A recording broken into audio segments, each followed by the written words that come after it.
this is the second time in a row you've participated in a reboot. First with Galactica, you actually made Boomer hot for the first time ever.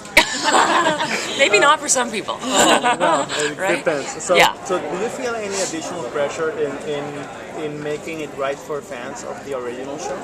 You know, I think if I was playing Katie Sackhoff's role of Starbuck in the original and there was a lot of animosity, maybe I'd have some similar feelings. But like Boomer, Kono was an important character in the original show, but not necessarily like the most like what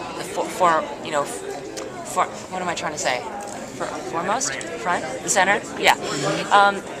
So I think for that there's less attention put onto the role. I think it's kind of an interesting tidbit, and yes, how did I do this again? You know, like doing remakes is not a guaranteed thing, as we know. We've seen many come and go.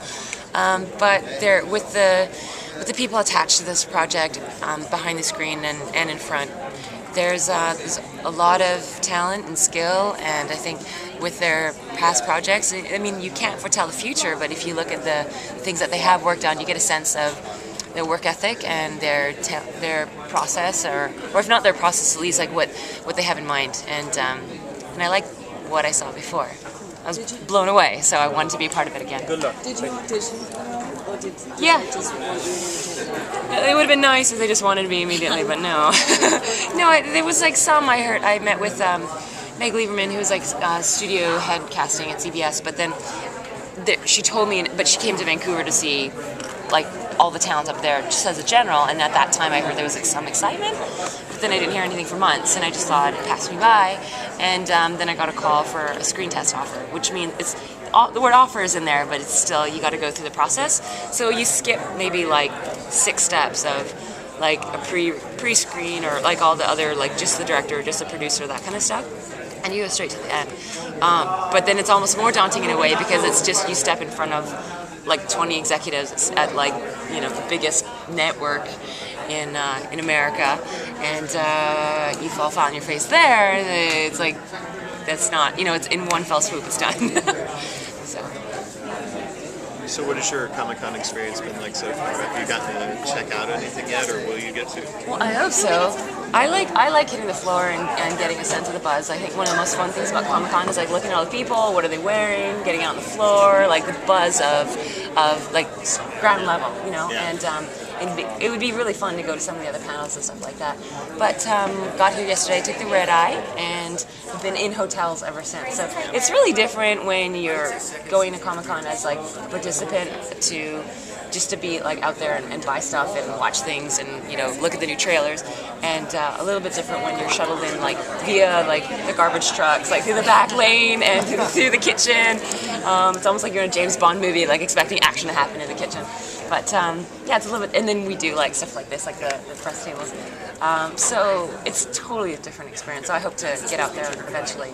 You mentioned that you were talking about how the character of Kono has changed probably from the original series. Can you talk about who Kono is and why fans will enjoy it?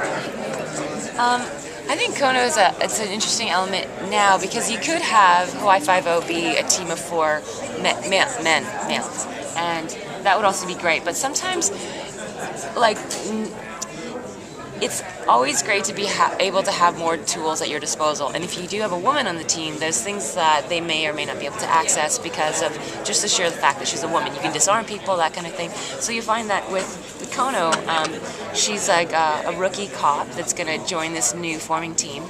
And she's related to Chin-Ho Kelly, and she gets to meet Dano and Garrett like right off the bat.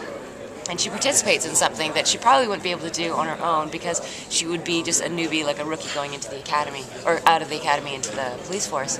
But with that, she gets thrust into this world of crime, but really cutting edge, like at the forefront, and probably not following all the rules, but they get done what they need to get done. And it's kind of the nature of this new team, Five-0. Yeah, you one quick follow-up. Yeah, what is her role in the team, and what's her personality? I think you're going to see that she's a bit of, she's pretty hands-on. She's a tomboy. She likes to roll with the boys, but at the same time, she's a woman, you know. So it's just not like that's totally lost on her. But being a little bit younger than maybe some of her other counterparts, she's discovering who she is, that kind of thing. But I think for the most part, you're going to see her involved in gunfights and one-on-one fights, that kind of thing, and hopefully a little bit of this technology as well in solving the crimes. Thank you guys very Thank you, much. everybody. Thank you.